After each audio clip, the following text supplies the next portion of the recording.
Bueno, buenas tardes a todos, gracias pues por asistir. En la tarde de hoy día vamos a hablar sobre el enfoque de neurología, hablando pues de ACV en el adulto joven. Como sé que esta charla queda grabada, me presento, mi nombre es Lina García, yo soy residente de segundo año del programa de Medicina Interna de la Universidad Cooperativa de Colombia y mi la doctora Natalia Herrera, neuróloga clínica. Entonces, así va a ser la charla. Voy a hablar sobre una breve introducción de la epidemiología global y local de la ACV en el paciente joven. Voy a hacer una presentación de casos clínicos. Son 3 casos clínicos que se pueden tomar algunos datos porque al final de la charla los vamos a resolver entre todos para darle la discusión. Voy a hacer el enfoque de las posibles patologías que se pueden presentar en estos pacientes. Vamos a hablar de trombofilia, de unos conceptos básicos del foramen oval permeable, sobre todo cuando está indicado el cierre, y la resolución de los casos clínicos. Voy a aclarar pues que no voy a hablar sobre el tratamiento agudo en el servicio de urgencia, sino ya en el enfoque posterior, que va a ser el internista, ya sea en hospitalización o en consulta externa de estos pacientes. Entonces, el accidente cerebrovascular en paciente joven se define cuando el paciente tiene entre 18 y 50 años. Hay otros datos hasta los 55 años, como en este reporte del 2023, pero realmente se habla hasta los 50 años, donde están la mayoría de los estudios epidemiológicos. Es importante hablar de eso porque va a tener un impacto socioeconómico a nivel país y de las familias de los pacientes, porque los pacientes están en su edad reproductiva.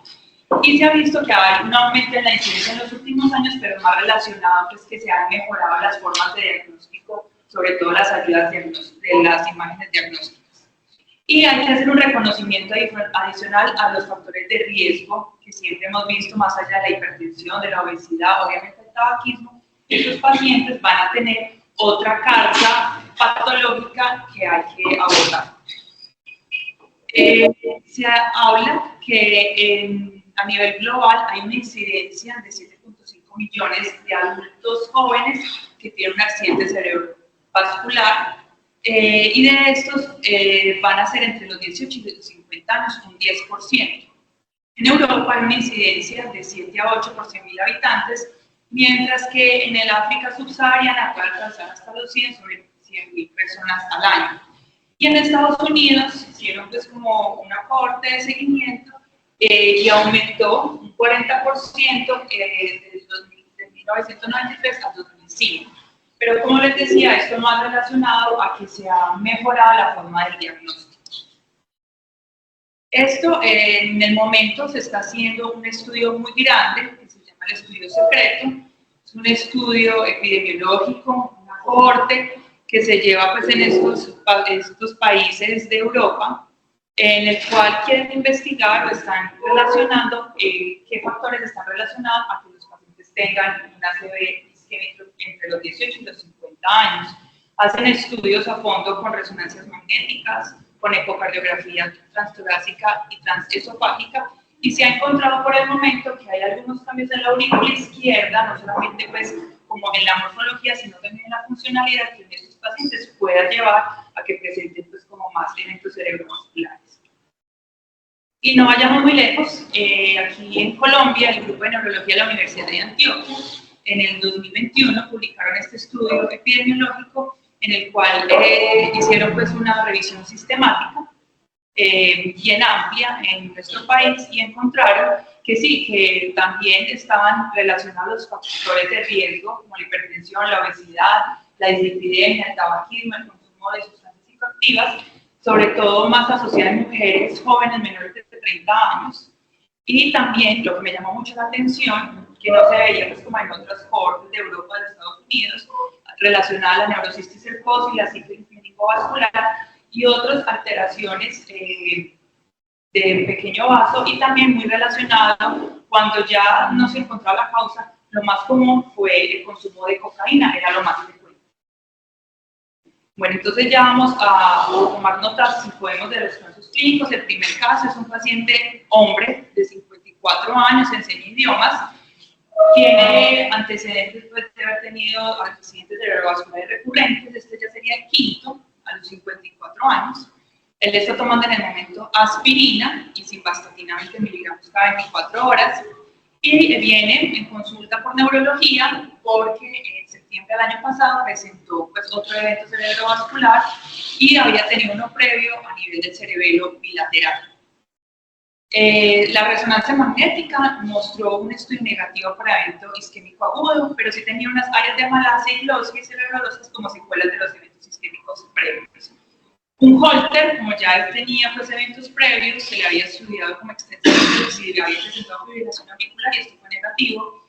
Y entre estudios pues, adicionales presentaba unos niveles de proteínas C y S normales, un factor 5 de Leydig y proteína negativos, el perfil de SAF negativo y una homocisteína normal de 5.9. En el caso clínico 2 es una mujer de 25 años, es auxiliar de enfermería, tiene antecedente de obesidad y ya consulta poshospitalización a neurología y trae historia de que en noviembre del año pasado también había presentado un evento cerebrovascular. Ella lo presentó mientras se organizaba antes de ir a trabajar con un dolor de cabeza muy intenso, 10/10, hemiplegia derecha, parálisis facial central y una fascia. Y como antecedente importante había tenido unos síntomas respiratorios para lo cual estaba tomando Noxpirin 2 cápsulas cada 8 horas por 10 días, AINES y acetaminofén.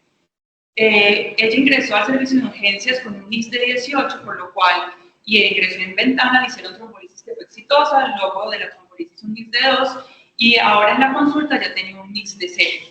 La resonancia magnética en ese entonces, en el evento agudo, tenía una TW, un infarto de las cuencas hidrográficas y una angioresonancia magnética que mostraba una vasoconstricción multifocal en los segmentos del círculo de Willis y de sus ramas. En la arteriografía, que ya se le hizo de control, se mostraba que a los 3 meses posteriores esto ya había resuelto completamente. Y el caso clínico número 3 es una mujer también ya de 61 años, es ama de casa.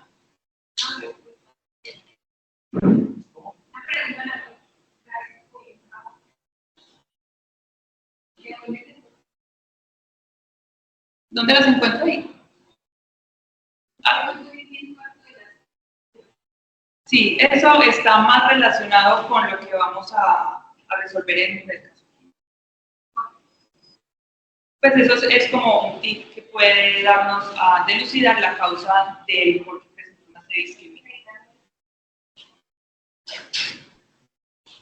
Y esto es una femenina de 61 años, es ama de casa y residente en vereda de Fredonia, realmente pues como muy lejos del centro urbano. Antecedente de una anomalía de Epstein sin seguimiento por cardiología, no sabemos muy bien cómo venía pues, de su cardiopatía.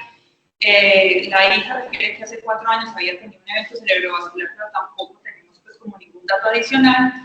Y ahora consulta por un nuevo evento isquémico de la arteria cerebral media izquierda y consultó pues fuera de ventana, por lo cual no se le hizo pues como estrategias de revascularización ni nada de esto. En los estudios TOAS, en un ecodoppler carotidio mostró un trombo realmente grande que cabalgaba entre la unión de la carótida interna y externa y durante la hospitalización hizo un nuevo evento de focalización. Se le hizo un ecocardiograma transtorácico que mostraba que los cambios de su anomalía de Epstein, pero también mostraba que posiblemente tenía un foramen no permeable, por lo que se le hizo una eco transesofágica que tenía un ventrículo izquierdo pues realmente normal, pero un corazón derecho pues muy comprometido asociado a su anomalía de Epstein, dado una naturalización aproximadamente del 40% y una dilatación pues severa de la aurícula derecha. Tenía la tricuspida pues, desplazada de su alta paga, si no permitía una correcta coaptación, y el septum interauricular era laxo, tenía un aneurisma grande, 3RL, con una fosa ovalis también grande de 2.1 centímetros y desplazamiento de 2.4 centímetros, con un foramen oval permeable, con un cortocircuito bilateral que permitía el paso abundante de microburbujas. Vamos a hablar del enfoque de estas patologías. Entonces, como antecedentes que debemos, pues, como siempre, investigar, obviamente siempre hay que hacer como un adecuado interrogatorio con este tipo de pacientes, mirar que no haya tenido un TEC o una manipulación de cuello que pueda llevar a una disección carotidia o de la vertebral. paciente con migraña que no sea un ictus migrañoso que se llama, ¿cierto? O este síndrome de CADASIL, ¿cierto? Que es esta condición autosómica dominante que lleva infartos subcorticales a repetición. El uso de drogas de abuso que me puede llevar a embolia o en endocarditis, que esa misma endocarditis puede hacer embolias al sistema nervioso central, o también relacionado a embolismo paradójico. Procedimientos dentales como factores de riesgo para una endocarditis, para bacteremias. Viaje en avión o que durante o antes de presentar la focalización haya hecho una maniobra de Valsalva. Esto podría hablar también de un embolismo paradójico. El embarazo peripártico o periparto, sobre todo en el tercer trimestre o luego de las 6 semanas, es cuando la bebé está más expuesta a trombofilias. Historia familiar de infarto temprano o ácido isquémico, pues relacionado como con la hiperhomocisteinemia. Y la anemia de células falciformes, que también tiene manifestaciones neurológicas, como ya más sabemos, pero también a ACV asociado a la malformación de pequeños vasos o este síndrome de Moore. En el examen físico, obviamente un examen físico completo, pero a buscar siempre la simetría de pulsos, que no me vaya a hablar de una palpación de aorta o una disección de aorta que pueda llevar también una disección carotidia y estos formatos como trombos y embolismos al sistema nervioso central. Soplos cardíacos asociados pues como a una endocarditis infecciosa, adenopatías que me habla de alguna infección como un VIH. Quieren mirar, sobre todo, buscar signos de autoinmunidad, como la libido reticulares, asociados pues, como el SAP y el lupus, estigmas de pinchazos, pues que el paciente no sea, pues, que consuma drogas psicoactivas, santomas o santilasmas asociados pues, como a la dislipidemia, también disminución de pulsos, la coartación de aorta y la trombosis venosa en piernas, pacientes que estén con alguna trombofilia asociada. Factores genéticos es importante averiguar en estos pacientes, sobre todo cuando vemos que la enfermedad de pequeños vasos, que son infartos pequeños subcorticales, o trastornos monogénicos, porque hasta un 7% de los pacientes que hayan tenido un ACV isquémico entre los rangos de 18 y 50 años pueden tener algunos de estos trastornos monogénicos que más adelante pues, vamos a hablar. Como les hablaba, esta enfermedad de pequeños vasos está asociada a infartos subcorticales recurrentes y esto se asocia a hipertensidades graves y confluentes de la sustancia blanca y no van a tener otros factores de riesgo vascular. Y una variante genética común es este del intrón BHACTRA1, se asoció con un aumento del riesgo de disección carotidia, ¿cierto? Digamos que son estudios que se han hecho más que todo en cadáveres que se encuentran a aumento pues, de la disección carotidia, tiene agregación familiar y son pacientes que solamente por tenerlo no van a tener una disección, sino que deben tener como un traumatismo adicional que lleve pues, a la disección carotidia. Entonces, la disección carotidia puede causar hasta el 20% del ácido isquémico en los pacientes adultos jóvenes, sobre todo entre los 40 y los 50 años, asociado a infecciones recientes, sobre todo pues, laringológicas, la hipertensión, la migraña por los cambios de la vasculatura que tienen estos pacientes y el traumatismo cervical. El síndrome de vasoconstricción cerebral reversible tiene mayor incidencia en el posparto, también relacionado a uso de drogas vasoactivas, tiene un riesgo aumentado de tener ACVs a repetición y tiene presentaciones frecuentes, recurrentes, pero el paciente puede mejorar espontáneamente. El diagnóstico va a ser por imágenes, o sea, solamente la clínica no te lo va a decir, debe haber unos diagnósticos por imágenes como específicas de estos y como les comentaba, puede tener una resolución espontánea. La edad media de presentación es a los 42 años y esto se presenta en menos del 5% de estos pacientes. Hay que hacer manejo del dolor, analgésicos como el dimodipino, Y de todas maneras, como tienen más riesgo de presentar ACVs isquémicos a repetición, se debe hacer pues como todas las medidas para reducir este riesgo, ¿cierto? Manejar pues como sus factores de riesgo metabólico, incluso uso de antiplaquetarios. Bueno, la enfermedad de Fabry es una enfermedad de depósito. La edad media de presentación en hombres entre los 40 años y las mujeres los 45 años.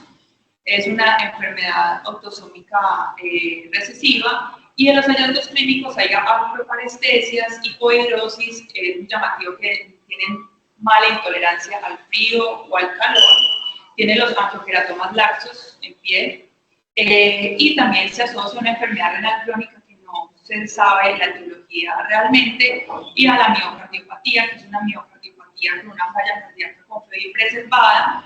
Puede tener hipertrofia del ventrículo izquierdo y también a una hipertrofia de los músculos papilares.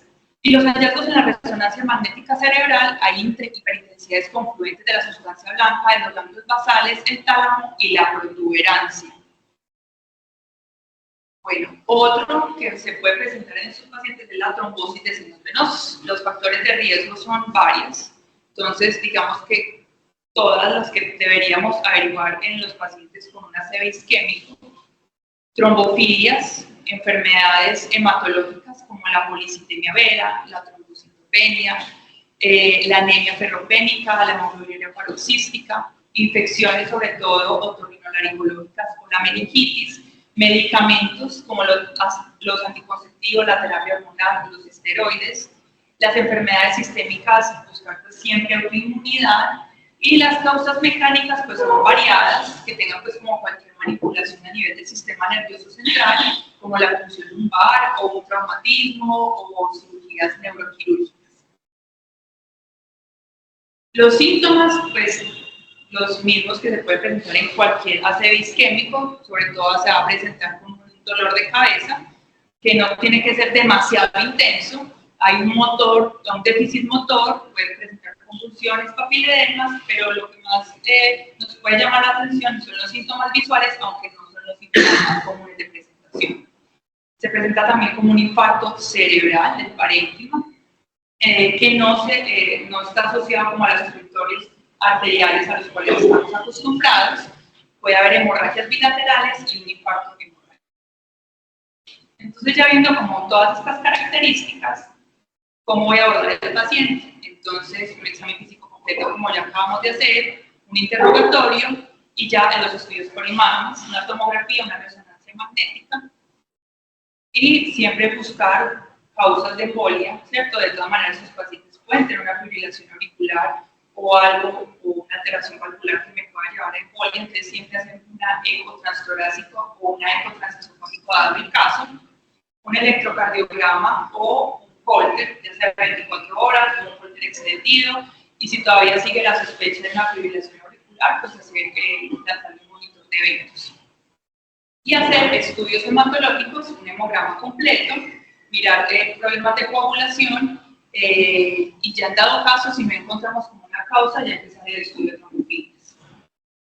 Los estudios vasculares están dados a buscar también vasculatura de pequeños vasos, esto me ayuda a la angiografía, también pacientes con vasculitis, sobre todo las personas que tienen autoinmunidad, la angiografía nos lo va a mostrar, y las placas ateroscleróticas subclínicas, ya una resonancia magnética de alta resolución.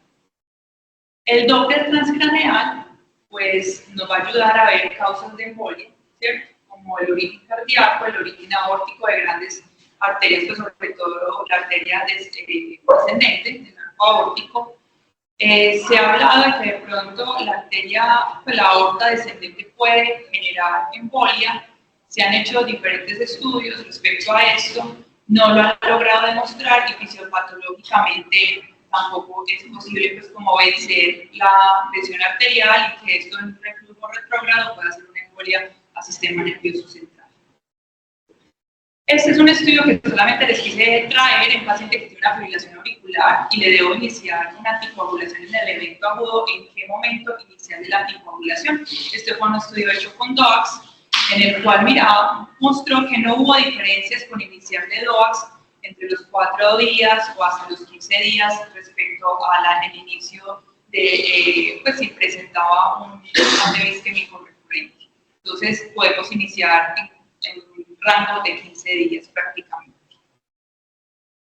Bueno, ya vamos a hacer pues como el abordaje de las trombofilias. Como ya decía, si vemos que estos pacientes, según el estudio, todas no encontramos una causa, entonces ya hay que buscar, sobre todo en pacientes jóvenes, alguna trombofilia social.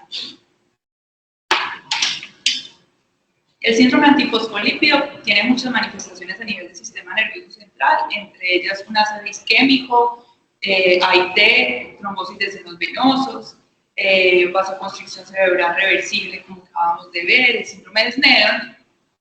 Pero digamos que el ACV isquémico es lo más frecuente según la cohorte del eurofosfolípido, con una prevalencia del 20% en pacientes con SAP. En pacientes con SAP puede tener un AIT en un 11%. Y solamente tener un anticuerpo antifosfolípido tiene un OR de 5.4 para presentar un ACV trombótico en cualquier momento de su vida. Esto está asociado a un proceso vasculopático. El síndrome de Sneddon son pacientes que tienen ACVs a repetición por alteraciones de la microvasculatura.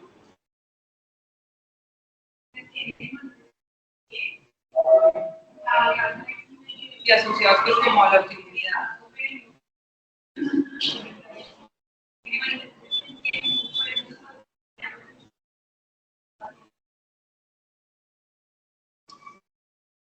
Estos pacientes también pueden hacer cardioembolia, porque como vemos en los nuevos criterios de SAP también valorar las válvulas, aunque no es tan fácil, pues es lo que recomiendan, sobre todo pues como en la parte libre del velo de las valvas se pueden generar algunos cambios, algunos detritos, que estos pueden viajar pues como al sistema nervioso. Y la trombosis de senos venosos es poco frecuente, hasta un 0.7% de los pacientes. Entonces, solamente en modo de recordación, la nueva teoría de la cascada de la coagulación, en el cual hay una incuria endotelial que lleva a la activación de los diferentes factores, que lo importante es que cuando hay un aumento o la trombina alcanza el umbral, ¿cierto? Va a hacer una activación de las plaquetas, ellas van a tener un cambio conformacional que van a permitir que ellas se agreguen y se unan al endotelio y de esta manera pues formar la fibrina, ¿cierto? Eso es como a grandes rasgos.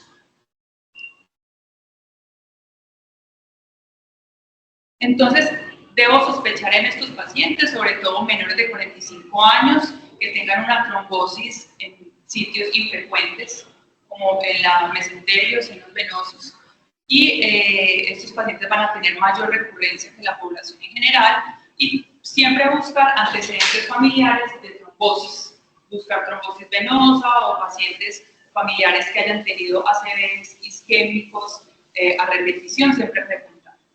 También sospechar al paciente que le inició warfarina, que haya hecho una necrosis cutánea, son pacientes que tienen déficit de proteína C y S, realmente es como la única contraindicación sine qua non para iniciar warfarina.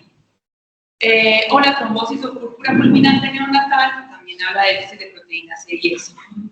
Entonces, estos pacientes van a tener un defecto genético que lleva a esa trombofilia, pero no solamente tener la trombofilia lleva a que el paciente va a tener definitivamente un ACV isquémico, debe haber un evento desencadenante, un evento estresante, como una infección o algún trauma para que pueda, en algún caso, generar una trombosis. Es importante, entonces, al inicio, es una pregunta frecuente que nos podemos hacer, el paciente que está hospitalizado, ¿qué estudios de trombofilia realizar? Entonces, lo que pueden recomendar, eso no está escrito, digamos, que en ninguna parte, pero lo que recomiendan los profes hematólogos o los neurólogos, búsquele lo más frecuente o lo que a usted le puede indicar inicio de una anticoagulación temprana, entonces búsquele SAF, pero también busque lo más frecuente, que es, por ejemplo, el factor 5 de Leiden, la mutación de la protrombina o la hiperhomocistinemia, ¿cierto? Son los más frecuentes, pero no son los que me van a dar trombosis. el paciente que tiene un déficit de proteína CIS o deficiencia de antitrombina van a tener más riesgo de presentar eventos trombóticos. Y hay algunos que me presentan trombosis venosa y arterial. Entonces, la trombosis venosa y arterial, sobre todo la hiperhomocistinemia, también la hipoglobina paroxística nocturna, que es la hemólisis pues, intravascular, y la desfibrinogenal. También se habla que tiene el factor 5 y si el paciente fuma, también va a producir una trombosis venosa y arterial. Y ya pues los eventos o los factores de riesgo adquiridos, los que conocemos, la inmovilización, estasis, tener una falla cardíaca, tener una neoplasia, el consumo de algunos medicamentos como el tamoxifeno sobre todo, o solamente el embarazo, pues son patologías o eventos adquiridos que van a producir mayor trombosis. Entonces, si debo medir los factores de la coagulación, realmente esto es lo último que debemos medir, ¿cierto? Sobre todo porque estos factores de la coagulación se pueden ver consumidos en el evento agudo o pueden verse alterados si el paciente está recibiendo antiplaquetarios o está con anticoagulación. Entonces los medimos cuando ya lo anterior sale negativo. Entonces miramos el nivel del factor 8 y el factor 12. También se habla que el factor 9 y el 11 está asociado a un mayor riesgo, pero según lo que nos hablan los profes de mato, es como siempre buscar otra causa adicional que me pueda llevar, que teniendo por ejemplo un factor 11, me llevó a una trombosis. La hiperhomocistinemia es una deficiencia de la enzima MTHFR, ¿cierto? Que es la 5-metiltetrahidrofolato reductasa. La homocisteína es una molécula, una sustancia que tenemos todos, que se produce luego el metabolismo de la metionina, y la homocisteína por sí en el endotelio va a producir, va a ser muy tóxica, va a producir oxidación, daño endotelial y producir trombosis. Entonces, nosotros tenemos varias vías que van a evitar que la homocisteína pues, como que se acumule en el endotelio. Una de ellas es la vía de los folatos, por medio de esta enzima, la MTHFR, y por medio de la vitamina B12, se va a llevar a la homocisteína a la conversión a tetrahidrofolato. Entonces, si hay una ausencia de esta enzima, que es algo adquirido, ya es una mutación autosómica recesiva, pero se habla que realmente cuando produce trombosis es cuando es homocigota, ¿cierto? Cuando se adquiere pues, de manera homocigota, realmente sí va a ser pues, como un riesgo de trombosis, pero también déficit de folatos o déficit de vitamina B12 o vitamina B6 va a llevar a una acumulación de la homocisteína. Y algo pues como que quise como ya resumir, porque es como mucha información, solamente el hemograma nos puede ayudar bastante, ¿cierto? Paciente que tenga una anemia hemolítica, buscar en paciente con trombosis una hemoglobina paroxística nocturna, que es este trastorno a nivel clonal que lleva a que los glóbulos rojos no tengan adecuadamente la C55 y C59 que la va a proteger del complemento. Entonces hay una activación del complemento y ella lleva a hemólisis. La trombocitopenia con la púrpura trombótica trombocitopénica y la poliglobulia trombocitosis, que podemos ver, siempre buscar la policitemia vera, ¿cierto? Mirar la hemoglobina en los hombres que no esté mayor de 16.5, en la mujer mayor de 16, o la trombocitemia esencial con unas plaquetas mayores de 450. Esos pacientes van a tener mayor evento de trombosis. Eso ya, cerramos las trombofilias y ahora vamos a hablar del foramen oval permeable. Hay como cuando hay este tipo de pacientes, realmente uno nota que los médicos nos podemos enredar bastante, ¿cierto? Podemos tener que el 38% de los eventos isquémicos pueden ser criptogénicos, o sea, no logramos encontrar como la causa. Pero el foramen oval permeable puede explicar solo hasta el 4% de los eventos isquémicos en pacientes menores de 60 años. Como el mensaje importante que les quiero dar. Entonces, hace algunos años se diseñó una escala, ¿cierto? El Rock Study que quiso ver, de acuerdo a diferentes estudios, lograron identificar características de los pacientes que teniendo un foramen oval permeable realmente, si haya sido por ese evento isquémico o esa embolia paradójica, si haya sido por un foramen oval permeable.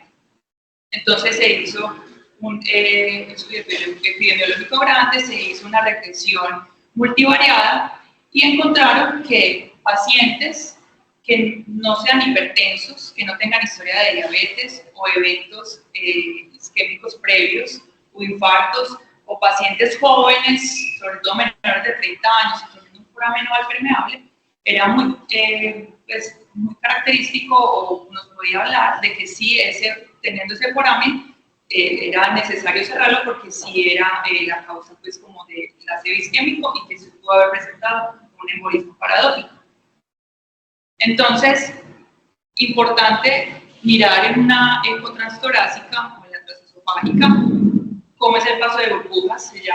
Hablan que entre 20 o 30 burbujas cuando se instala pues, con solución salina durante el examen, pero realmente el ecocardiografista no logra pues como contar todas las burbujas, entonces le va a decir paso abundante de burbujas o que presente un aneurisma, ¿cierto? Un aneurisma grande porque ese aneurisma lleva, o que tenga la valva de Eustaquio, que es un remanente embriológico que permite pues, como el paso de sangre de la vena cava inferior a la aurícula izquierda. Podemos tener ese remanente que puede ser causa de trombosis, o la fibra de Chiari, también es una fibrina, tiene unas fibras y van a producir pues, como estasis allí y que se generen más trombos. Entonces eso es lo que debemos valorar en una eco transtorácica. Les traje esto que proponen en este artículo, Stroke 2024. Entonces, mirad, el rojo que es el puntaje que les hablaba, si tenía un ROC mayor o igual de 7, era muy sugestivo de que esa sí haya sido la causa, pero si tenía un aneurisma grande, la probabilidad es hasta el 48%. Podemos ver que no es muy grande, pero es lo que nos proponen eso. Pero si el paciente tiene un ROC menor de 7 y no tiene un aneurisma allí, pues como en el foramen, no se piensa que esa sea la causa de la CV isquémica. Es este score de clasificación. Entonces usted lo mira, el paciente, si es hipertenso, si es diabético, si tuvo un evento previo, y la edad, y usted hace el puntaje, ¿cierto? Y si ese puntaje a usted le da menor de 7, usted puede, digamos, como desechar la idea de que no sea un embolismo paradójico. Entonces ya, resumiendo, al paciente menor de 60 años, ¿cierto? Le hago estudios pues, metabólicos avanzados, le controlo la presión arterial, que no tenga diabetes, que no tenga enfermedad autoinmune, que no tenga uso de drogas, que no fume, que no tenga fibrilación auricular, que no tenga otra enfermedad adicional que lo pueda llevar a una trombosis. Y si usted descartó todo esto, entonces ahí usted ya puede decir que debe cerrar ese foramen oval, ¿cierto? Sumando a que tengan los hallazgos en la ecocardiografía y el puntaje del ROC. Eso, y entonces aquí nos recalcan que tengan esa valva de Eustaquio o la membrana de Chiari, el aneurisma septal, o que sea un paso abundante de burbuja. Te van a aumentar la posibilidad, ¿cierto? Pero lo que más recomiendan ellos es el aneurisma, ¿cierto? Porque el aneurisma es lo que usted le va a abrir ese foramen, que sea más grande, y que si sumado a que tenga una valva o un Chiari, que permita pues como el paso de esos embolios, ¿cierto? Entonces vamos a discutir los casos. Bueno, entonces el primer caso es el paciente masculino que venía con accidentes cerebrovasculares recurrentes. A la hora pues, que lo estamos viendo tiene 54 años, pero él cumple con criterios incluso menor de 50 años para haber tenido una CV en paciente joven. tiene estos estudios, ya se le descartó fibrilación auricular, tenemos estos estudios de trombofilias. Entonces, hacer estudios genéticos, a este paciente se le hizo el estudio genético y presentó una mutación homocigota para el MTHFR asociado con hiperhomocisteinemia. Vemos que el nivel de la homocisteína está normal, pero lo que realmente vale es el estudio genético, ¿cierto? Es más sensible, es más específico. Y por ser homocigota, este paciente pues ya tiene la causa de la etiología. Si fuera heterocigota, no tendría ningún factor de riesgo asociado a eso. Caso clínico 2. La mujer de 25 años consulta tiempo después porque había tenido un evento, pues un ataque cerebrovascular y ya la paciente está bien. Ella hace su vida normal, si está muy ansiosa pues por miedo a que le vuelva a suceder siendo tan joven, y la imagen que les mostré anteriormente, la arteriografía, que estaba pues normal, ¿cierto? Que ya había resuelto. Ustedes, y tuvo el antecedente de haber tomado antihistamínicos a altas dosis. Fenilefrina. Antihistamínicos no, antigripales. ¿Qué sospecharían? Vasoconstricción reversible. Y este caso clínico, el último, que volvemos al foramen oval, es una paciente de 61 años que previamente ya había tenido un evento ácido isquémico y que tiene una cardiopatía congénita, que es una anomalía de Epstein, que produce pues como una atrialización del ventrículo derecho y que se le encontró un foramen oval permeable. La pregunta es, este segundo evento en esta paciente, recordemos que todos los estudios recomiendan el cierre en menores de 60 años. Ustedes en este tipo de pacientes pensarían referirlo para el cierre, digamos, le llega a su consulta.